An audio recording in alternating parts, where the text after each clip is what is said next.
It's a hard day.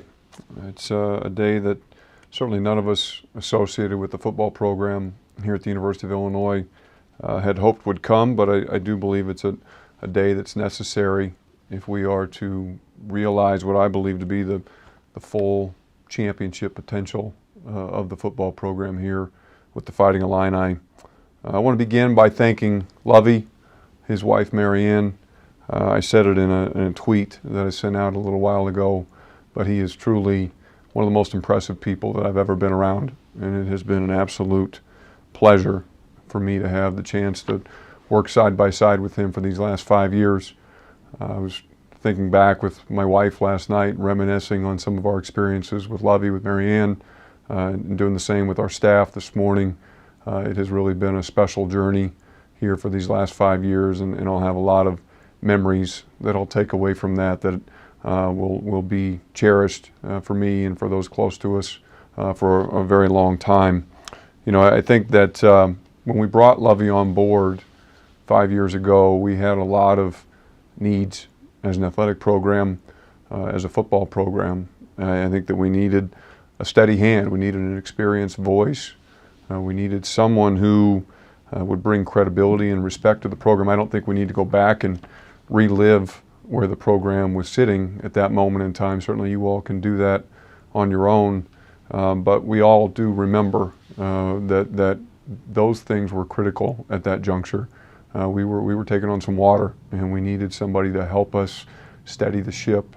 And we had a lot of objectives, as you would imagine, during these first years of my tenure, of Lovie's tenure, and we accomplished a lot of those. Did we win enough games? Absolutely not. And certainly Lovie would be the first to admit that, and there is no other way to look at that. But I do feel strongly that we're much better positioned today to go out and attract the next football coach than we were 5 years ago. Our head count has expanded associated with the football program. We have a football department, if you will, now that rivals our peers across the country. We've invested more resources into our staffing in terms of compensation and in the marketplace. We certainly have improved our facilities thanks to our many wonderful donors who stepped forward to the tune of north of $30 million now with the unveiling a year ago of the Henry Dale and Betty Smith Football Center. We've expanded our indoor facility. We've improved our academic space. Our dining access is better than it's ever been. We're in a better place from a physical infrastructure perspective around football than we ever have. I think the talent on our team is stronger than it's been in some time. I think that we've enhanced expectations. People, I think, rightly so, have elevated what they expect from our program, certainly following last season. And I think that we are at a place now as a university where we have stable, experienced, steady, and aligned leadership. And certainly alignment is a term that you hear thrown around a lot in college athletics, I think, from our board of trustees to our president to our chancellor, now to the athletic director. I feel like we're in a good place to support a high-level football program, and I know that will resonate with candidates as we move out into the marketplace. But at the end of the day, we weren't able to win enough games. We're just never able to quite get over the hump, despite the best efforts of everybody who spends all day, every day, toiling at it in that building. And I think a lot of people don't realize the effort that goes into trying to go out each and every fall Saturday and win those games. And in that football department, we have 35 to 40 people who are working 80 to 100-hour weeks. We've got 100-plus student athletes, and they are spending almost every waking hour working to advance Illinois football, and in this case, and we're all competitors. And we all know there's a scoreboard, and we all accept the fact that when you sign on the dotted line for these opportunities, there are certain expectations that come with them, and we weren't able to do that, and unfortunately there are certainly consequences in that. In terms of the timing of the decision, made the decision during the week following the Iowa game. Really, and I can't point to a single game, a single loss. There was no turning point for me. I think it was an accumulation of observations and data points that I've gathered over these last number of years. It really haven't been, especially in this pandemic year, was never about the number of wins or losses. For me, it was about our competitiveness. It was about the way that we won or the way that we lost, trying to always look past the scoreboard and see what's happening within the program, and if it gave me optimism and hope about the future, or if ultimately we felt like a change was needed. The pandemic, I think, certainly is something that has to be mentioned. It's been obviously a major component of all of our lives now for the last 9+ months, and that was something that I had to wrestle with emotionally. How do you evaluate a football program in the middle of a global pandemic? How do you look at what happened in the Purdue game, for example, when we lose a dozen key players literally 24 hours before kickoff? How do you evaluate that performance? Or the next week when we're still missing a bunch of key guys and we're out there with our fourth string quarterback? Those are hard evaluations to make, and you have to work through it. And I think ultimately, for me, I had to come to grips with the fact that the pandemic is unfair, right? It is inherently unfair. And that said, it didn't change or alter the fact that I had to make an evaluation. I had to, again, try and look deeper. I had to look under the hood and understand what was contributing to those performances. And it wasn't about necessarily the score on the board when the numbers hit zero, as much as it was how we were playing and why I felt we were playing that way. We did, I think this is important to mention, in constructing Lovie's contract, we had always imagined that this would be an important year. And candidly, when we put it together that way, we thought that we'd be making a different decision this year. We anticipated, we've known for some time the senior class that we had coming into this season. We knew what the schedule looked like. And certainly after last year, we had great optimism about what the 2020 football season would be for the Fighting Illini. The pandemic threw all that into disarray, but we were well positioned to really come to a fork in the road and have to make a decision. Do we want to re-up with this group, with Coach Smith at the helm and the rest of the staff with him, to the tune of millions of dollars into the future, or do we think that we need to get out? And I think I've said to this group in different settings before, as the athletic director, I always feel like my obligation to our coaches, I'm going to be all in until I can't be, and then I'm going to get out. I owe that to them, right? If they're here and they're our head coach, they deserve my full support. They deserve every opportunity to be successful, and I'm going to put every ounce of energy and weight and resources that I have at my disposal behind them to make that possible. And given that fork in the road with this staff, I didn't see a way forward to do that. There was no half step, there was no half measure that I felt would be appropriate that would still put them in a position to be as successful as possible. They needed my full backing, and I didn't feel like I could do that, and so it was time to get out.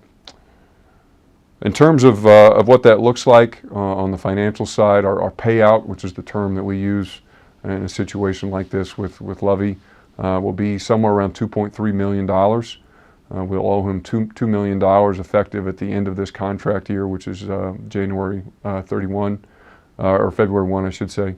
And then we'll pay him from now until that point. So right about $2.3 million that will be subject to any mitigation in case he should happen to go out and get new employment. But relative to the marketplace, we feel good about that. It's a big number. Obviously, anytime a number ends with $1 million, you're talking big numbers, even in a program with a $115 million budget. But I think that those of you who study this realize that number, compared to what we're seeing some of the other coaching changes incur across the country, is relatively low. In fact, I think by most measures, Lovie's payout is perhaps the lowest in the country. And so in that respect, I think we're well positioned to absorb that. And again, I think that was one of the drivers from a timing perspective was if we were to push in with this staff, we may end up in the same place in a year or 2 years, and our financial obligation at that point could have been exponentially bigger. And that just wasn't something that I was prepared to do. Decided that today was the right day to do it. Felt like for a number of different reasons, obviously we're existing in a very competitive marketplace. And as those of you who are watching are seeing, there's a lot of changes happening across the country. We need to be prepared to position ourselves amongst our peers, and we have to be prepared to move fast. And if we waited another week, I was concerned that we wouldn't be where we needed to be relative to the rest of the marketplace. You do have the impending holiday, obviously, creates some challenge to connect with people and get business done. Signing day this week was a thought. I thought we needed to be fair to the recruits who have committed to us, make sure that they're aware that a change is coming, even if we're not able to tell them what waits on the other side of that change. And so we decided that, and then the last thing is once you know, and as I said, reach this conclusion at some point over the last 7 days here, in my mind, once you know, there's not a lot to be gained from continuing to drag that along. And so I wanted to make the move as quickly as we reasonably thought we could. Did meet with Coach this morning, delivered the news in person to him. I'll keep most of that conversation to myself. But needless to say, he was class all the way. As I think those of you who have had a chance to spend some time with him over these last 5 years know, he's a pro. He is an absolute professional. He's disappointed, but I certainly have enjoyed the relationship, the friendship that I've had with him over these last 5 years, and it's my sincere hope that that's something that he and I can continue after the dust settles from today's discussion. We then worked through a series of discussions with our assistant coaches, our support staff, of course our student athletes. The meeting with the team is always challenging, lots of emotions. Obviously they're connected to this group. They feel strongly about who they are, and everyone likes the known. Everybody likes the status quo, but I really very much appreciate their commitment to this university, to each other. I challenge them that during these leadership transitions, and I've seen this play out time and again during my 11 years now as an athletic director, this is when team leadership has to step forward. The leaders within that locker room have to rise up and bring people together, keep people unified, keep them focused on the future. In this case, prepare them to play a good Penn State team in a week. And I just am incredibly grateful to that room. Obviously, I wear a lot of different hats when I talk to the football team. I speak to them as the athletic director. I speak to them as an alumnus of this university. And perhaps in that setting, most importantly, I speak to them as a fellow Fighting Illini football player. And they know how I care about them. And I very much appreciate the trust that they have in me. They know that they have a direct line of communication to me, to talk with me, to share concerns. And certainly I look forward to visiting with them again, hopefully soon, with news of who their new head football coach will be. And again, appreciate very much the trust that they've shown in me in allowing me to move this program forward in the way that I think is most appropriate. Rod Smith will be the acting head coach. Jimmy Lindsay will call the defense. Really grateful to our entire staff in the Smith Center. Coach Smith is obviously at the forefront and is the topic of much of the discussion today, but there are somewhere around 35 staff members who are tied directly to him over in that football building. And we'll see how these next few weeks play out. The new head football coach will have the opportunity to visit with each of them individually and make decisions about what that staff will look like going forward. But I think we've all been around this business long enough to know that many of them will not return. And nonetheless, I sat with them today and asked them to continue to work, to do their best to help prepare this team to go out and play against Penn State this weekend. And that's hard. That's hard. Those of us who have been around this for a while know how difficult that environment is, and I'm really indebted to those people for being so professional and for continuing to represent this university and to advocate on behalf of these student athletes the way that they are. In terms of the search, I'll touch briefly on that and then wrap up and answer your questions. Those of you who have been around this program for a while know that we'll move quickly, confidentially. I think those are two characteristics of almost any successful search. I really believe that this is one of the premier vacancies in college football this year. I think we've got an unbelievable opportunity here at the University of Illinois. Our potential for this football program, for a long list of reasons, is just waiting below the surface, and I think we have to find the right leader to tap into that. That was one of the messages I gave to the team. I think that they have gone a long way towards making this such a special opportunity. The young men sitting in that room, the commitment that they've made, the sacrifices that they've shown. We have made strides over these last 5 years, and because of that, I think this is a much more attractive opportunity than certainly it was a few years back, and I think more attractive than a lot of people realize. We will not use a search firm. It's not something that we have done here historically. Don't intend to deviate from that, at least as I sit here today. Can't give you a firm timetable. Again, we'll move as quickly as we can. I don't believe in having these seats vacant for long. I think the uncertainty it creates a lot of challenge for the program, and so we want to make sure we return it to a point of stability as quickly as possible. So, again, to wrap up, just cannot thank Lovie Smith, his wonderful wife Mary Ann, for their incredible leadership over these last 5 years, their commitment to this university, and all the good things that they've done for Illinois athletics and Fighting Illini football. Thankful to our coaches and our staff who are in the Smith Center, who continue to work on behalf of our student athletes. And last but certainly not least, thankful to our team for their trust in me, for the hard work that they continue to put forward on behalf of this football program and this university, and excited about what the future holds. It's a hard day, but we'll turn the page today and look forward to a brighter future starting immediately. So thanks very much, and I'll pause there and answer your questions. Okay, we'll start off with Bob Osmus and Jeremy. You're on deck. And Colin in the hole. Go ahead, Bob. Josh, the state high school coaches this week at a clinic that Illinois was not a part of, they were asked to be a part of it. How important was that in your decision, the lack of connection between Lovie Smith staff and the high school coaches in the state? Yeah, I wouldn't say that this single event was impactful on the decision. I do think certainly that recruiting was an area of concern as I studied the program. I do think we have an opportunity to build stronger connections with the state high school coaches, and that's something that will be important to us as we move forward. Thanks, Josh. Thanks, Bob. Jeremy, you're up. Go ahead. Hey, Josh. What do you think your program needs most in a head coach right now? And did you learn anything from, the last couple of searches you've had with Brad and with Lovie?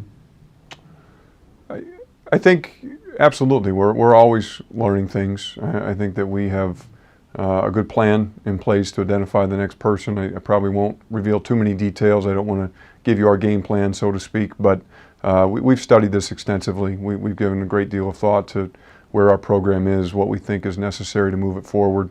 I think that there is a short but exciting list of viable candidates, and we'll work actively here over the next several days to engage with them and get a sense of whether there's a mutual connection.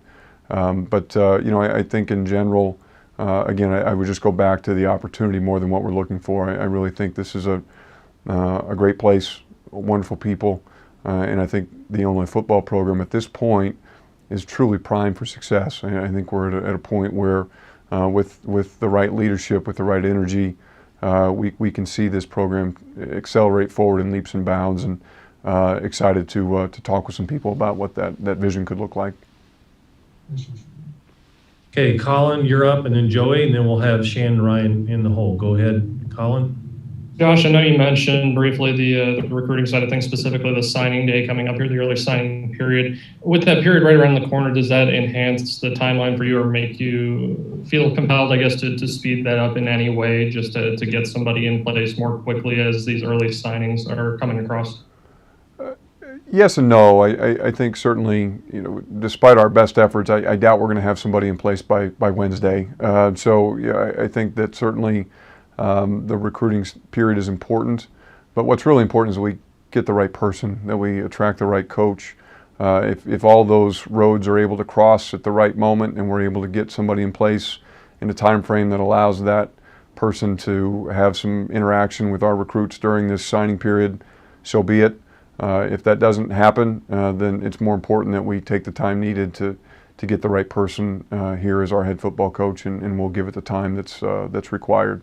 So it's always a consideration, but these are long-term decisions, multi-million-dollar decisions, and we're not going to rush into them just to try and get somebody in place so that the recruits on Wednesday can know who they're dealing with. The good news is we do have obviously a second signing period in February. This early period's only 3 days long. It'll open Wednesday. We'll close Friday. And so if people are uncertain, they've got another window that they can wait and sign in February if that would make them more comfortable. Thanks, Josh. Thank you. Okay, Joey, Shannon, and then Brett Behrens. Go ahead, Joey. Hey, Josh, are there any assistant coaches who were on staff last week who won't coach this Saturday at Penn State? Fair question. Miles Smith will not coach in the game on Saturday. Thanks, Josh. Okay, go ahead, Shannon, and then Brett Behrens. Okay, hi Josh. Just wondering, overall with the importance of this hire, bringing stability to the program, there's been, through the last 10, 12 years, a lot of turnover there and trying to find the right person preceding you. But how important is it to get this one right for the program's longevity? I wouldn't say it's any more important than it ever is. Certainly having stability and longevity in the football program at any Power 5 school, I think is really a critical component to its long-term success. And so I don't think that the stakes are any higher today than they ever are when you're in a position to go out and find a head football coach. But certainly that is the objective. We need to find somebody who can be a program builder, somebody who can build long-term, sustained success. I think that's one of the things that's a little bit interesting about the University of Illinois is that we're every once in a while we jump to the top and we're just not able to capitalize on that success, whether it's to the Sugar Bowl or to the Rose Bowl. And I think we have to find a way to not just get to the top, but build our way there incrementally, systematically, so that when we arrive, we have a strong foundation under us that allows us to capitalize on that success and even accelerate past it. And that really does only come through stability, longevity, and so that is certainly the goal as we head into this search process. Okay, Brett Behrens, and then Matt Fortuna on deck. Go ahead, Brett. Josh, how much did financial implications truly weigh into this with a budget that is already going to be in the red? Did you use private funds for this as a donor, or was this just come out of the general fund for you?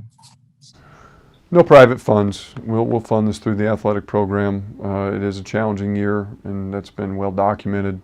But again, we felt like given some of the contractual related items, both with Lovie and some of the assistants, that it seemed like either we could make the move now and endure a relatively modest short-term financial hit, or we could make a recommitment with ever more numbers of university resources and potentially put us at a greater risk with more exposure down the road. And just didn't feel as a steward of our resources and as someone who's responsible to the university for how we choose to use them, it was the right time to make this decision. And financially, I think it actually is the smarter of the two options. Okay, Matt Fortuna, go ahead. Hey, Josh, thanks for doing this. To go back to that first question for a bit, how important is it going to be for the new coach to tap into the local talent here and to make University of Illinois a place that high school football players around the state grow up, want to play for, want to be a part of? And then just to follow up on something you said in your statement, just to clarify, when you said you had made this decision after the Iowa game, was that communicated to Coach Smith going into yesterday's game, or do you keep that to yourself?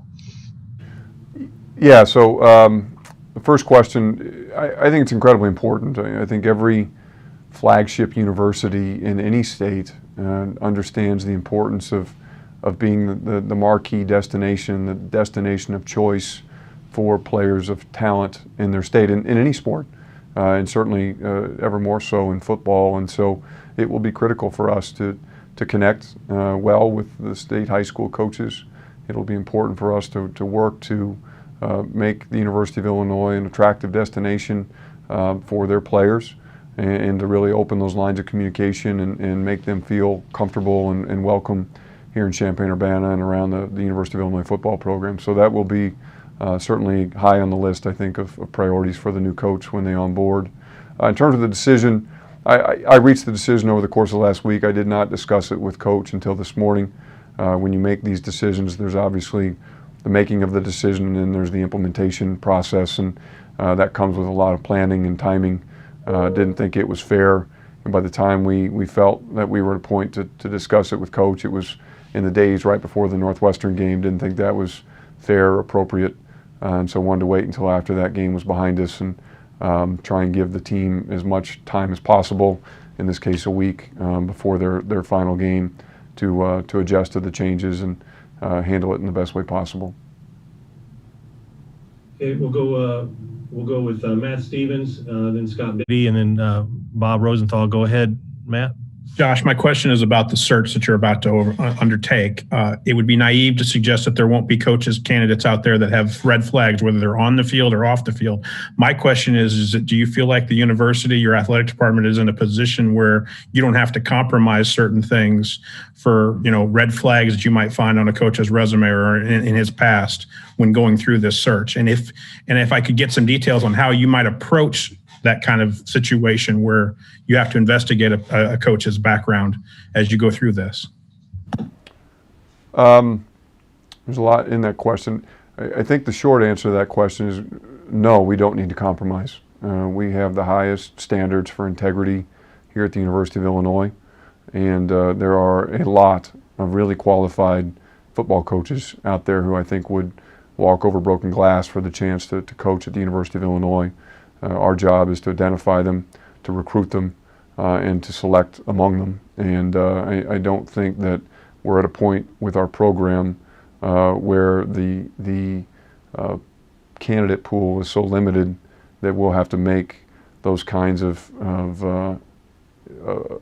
sacrifice or choices where we're picking somebody with some exceptional warts. Just because maybe, quote unquote, they're the best we can get. That's just not going to be our approach.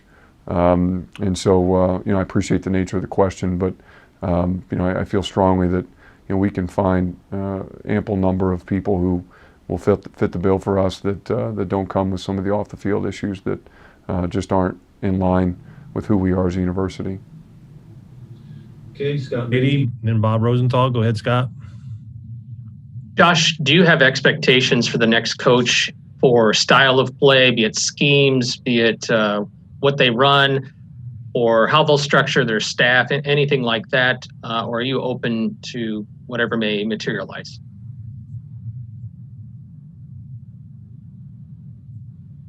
And win football games, do it with integrity, and do it for a long time.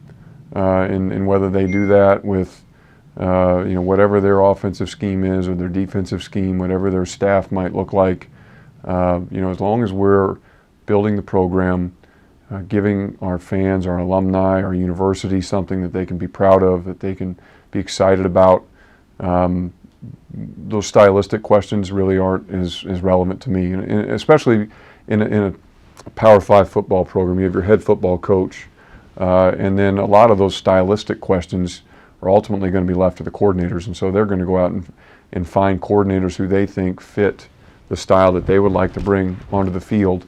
And so, ultimately, whether somebody's been a defensive coach or an offensive coach, whether they want to stand in as the coordinators or not, those are things that I'll talk to them about, certainly.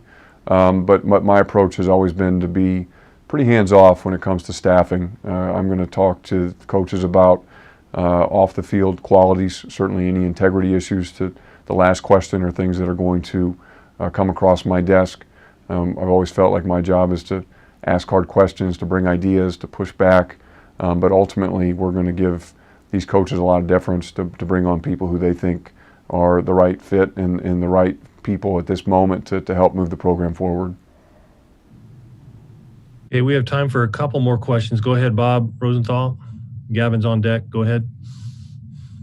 Yeah, Josh, you mentioned how this was a year of possibly either looking at an extension or possibly a firing.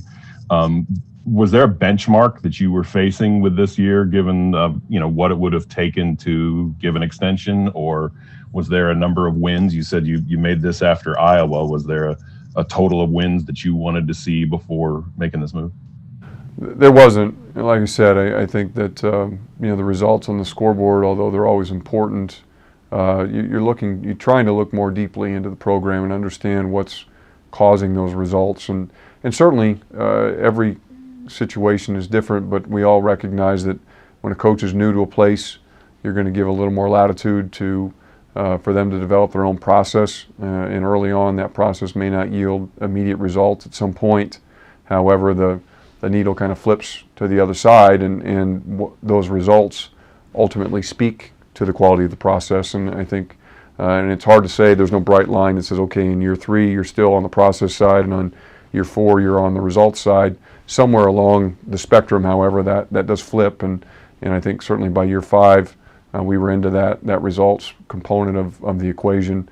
I would say, too, that even if there were any general ideas about, hey, we'd like to win this number of games, or do this or do that during the season, once the pandemic really took hold, any of those ideas in terms of objective kinds of measurements really went out the window, and it became a much more subjective evaluation. I think it had to be again, the reality of trying to evaluate a football program in the midst of the health crisis we're in right now. And so that part has been a challenge. But again, feel that we've reached the right outcome. Okay, we'll go Gavin and Bob, and that maybe wrap it up for the day. Go ahead, Gavin. Hey, Josh, you've mentioned the tough circumstances with the pandemic. The players going through this right now, it must be really tough for them. Obviously, Chase Brown mentioned yesterday that there's been some pandemic fatigue among the players. What are these conversations between you and them like as they get ready to play a football game next week without their coach and still in these really tough circumstances? Yeah, it's an incredible group of guys, and I just can't say enough good things about them. I doubt many people realize the sacrifice and the time that's gone into just putting them in a position to even be on the field this year, and the fact that they're being tested every morning at 6 a.m., 7 days a week. The fact that they're sometimes undergoing 2, even 3, even 4 tests in a single day, depending on the day and what we might have coming up in terms of a competition that weekend. The way that they've been moved around because of maybe players being removed for isolation or for quarantine. They're playing a lot of different positions. They're having to learn things on the fly. It has really been an incredible team effort, the way that they have collaboratively and collectively come together to continue to represent this university. And so I think part of the message to them has been, look, you've come this far. You've worked so hard. Let's see it through to its finish. We have 1 game remaining. We just learned this morning who the opponent would be, where it would be played. A great opportunity to go play a good Penn State football team, to go into Happy Valley, a place we haven't been in a long, long time, and try and finish this thing off on the right note. After all you've put into it, let's put just a little more and see it through to its conclusion. And we're fortunate here because we do have such an experienced, strong group of senior leaders on the team. They've been through an awful lot. I've been through an awful lot with them. And so it's, I think, given us some perspective and great confidence in their ability to keep the guys together and keep them focused forward as we work through this last week and then into the off season. Thanks, Josh. Okay, Bob, go ahead, and this will be the last question. Go ahead, Bob. Josh, you're going to hopefully get fans back at the stands the next year. How important is in making this hire is going to be a coach that kind of rally the troops, a guy that will go out and meet all the fans and be omnipresent in the community and in the states for next year and going forward? That's always a part of the conversation. Certainly, you want somebody. I always feel like you start internal to the building, and then you sort of move in circles out from there. And so, of course, our first priorities are going to be coaching acumen, is going to be the ability to relate to our student athletes, to build energy within the football program, to to recruit and identify a great coaching staff. Then you work outward from that to recruiting, and then out into the community and to our ticket holders, our donors. And it's one of the challenges. Certainly, I experienced that in my position, but the head football coach does as well.